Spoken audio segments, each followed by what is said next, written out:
Assalamualaikum warahmatullahi wabarakatuh. Perkenalkan, nama saya Latifatun Nisa dari Prodi Pendidikan Guru Madrasah Ibtidaiyah UIN Sunan Ampel, Surabaya. Saya di sini akan sedikit mempresentasikan tentang metode dalam konsep pendidikan Islam. Secara linguistik, metode berasal dari dua kata, yaitu meta dan hodos. Meta artinya sepanjang dan hodos artinya jalan. Jadi, metode adalah cara atau jalan yang harus ditempuh untuk mencapai suatu tujuan. Metode juga dapat disebut sebagai alat untuk memproses dan mengembangkan ide untuk menciptakan teori atau penemuan. Dengan metode, pengetahuan apapun bisa dikembangkan. Nah, arti dari pendidikan Islam sendiri adalah pendidikan yang berdasarkan pada ajaran atau petunjuk agama Islam dengan tujuan untuk mengembangkan dan melatih para individu muslim yang bertakwa kepada Allah Subhanahu wa taala, yang memiliki rasa cinta dan kasih sayang kepada orang tua dan sesama, cinta tanah air, dan mempunyai kesanggupan untuk mengembangkan potensi-potensi yang ada pada diri sendiri untuk memberikan kemanfaatan bagi diri sendiri dan juga masyarakat luas. Di sini saya akan sedikit menerangkan dari 6 metode. Metode yang pertama yaitu metode teladan, yang kedua metode nasihat, yang ketiga metode pembiasaan, yang keempat metode ceramah, yang kelima metode diskusi, dan yang terakhir metode tanya jawab. Yang pertama yaitu ada metode teladan. Di dalam Al-Quran surat Al-Ahzab ayat 21 yang artinya sesungguhnya telah ada pada diri Rasulullah suri tauladan yang baik bagimu, yaitu bagi orang-orang yang mengharap rahmat Allah dan kedatangan di hari kiamat, dan dia banyak menyebut Allah. Ayat tersebut sebagai bukti bahwa adanya metode keteladanan dalam Al-Quran. Muhammad Qut mengisyaratkan bahwa dalam diri Rasulullah, Allah itu menyusun bentuk sempurna metodologi Islam yang keteladanannya abadi di sepanjang sejarah hingga zaman sekarang dan zaman yang akan datang. Nah, sebagai calon pendidik, kita harus menjadi teladan yang baik-baik bagi peserta didik kita nanti. Dan kita bisa meneladani sikap-sikap dan perbuatan yang baik dari sang sebaik-baik suri tauladan, yaitu Rasulullah Shallallahu Alaihi Wasallam. Nah, yang kedua ada metode nasihat. Metode nasihat merupakan metode yang efektif dalam membentuk keimanan, akhlak, dan adab peserta didik, karena memberi nasihat juga memberikan kemanfaatan dan perubahan untuk membuka hati seseorang kepada jalan yang baik dan mendorongnya untuk berpikir positif dan berperilaku yang baik. Nah, bagi calon pendidik, memberikan nasihat kepada peserta didiknya merupakan sebuah hal yang wajib. Dan pemberian nasihat itu juga harus dilakukan dengan cara-cara yang baik, bukan hanya kita sekedar menggurui. Kita menasihati, kita juga harus memberikan contoh yang baik bagi siapapun yang kita nasihati, bagi peserta didik kita nanti. Nah, metode nasihat ini sayang berkaitan ya dengan metode teladan tadi. Jadi, kita harus menjadi teladan yang baik supaya nasihat kita juga bisa diterima dengan baik juga oleh peserta didik kita nanti. Yang ketiga yaitu ada metode pembiasaan. Metode pembiasaan adalah cara untuk membiasakan peserta didik untuk berpikir dan bertindak sesuai dengan tuntunan ajaran agama Islam, sehingga mampu mewujudkan tujuan mata pelajaran pendidikan Islam dan memberikan bekal keagamaan untuk peserta didik.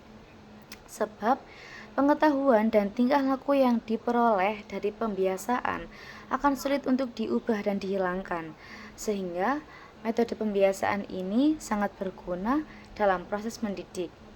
Nah, contoh-contoh dari metode pembiasaan ini itu seperti membiasakan membaca surat Al-Fatihah dan surat-surat pendek lainnya sebelum pembelajaran berlangsung.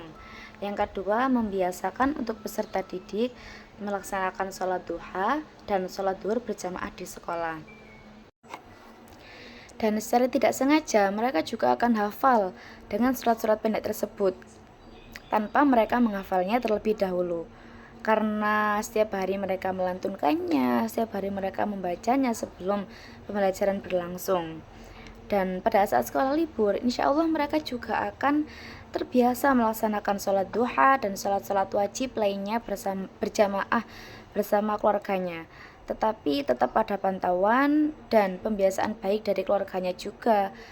Maka dari itu peran orang tua dan keluarga juga sangat penting bagi pendidikan anak-anak.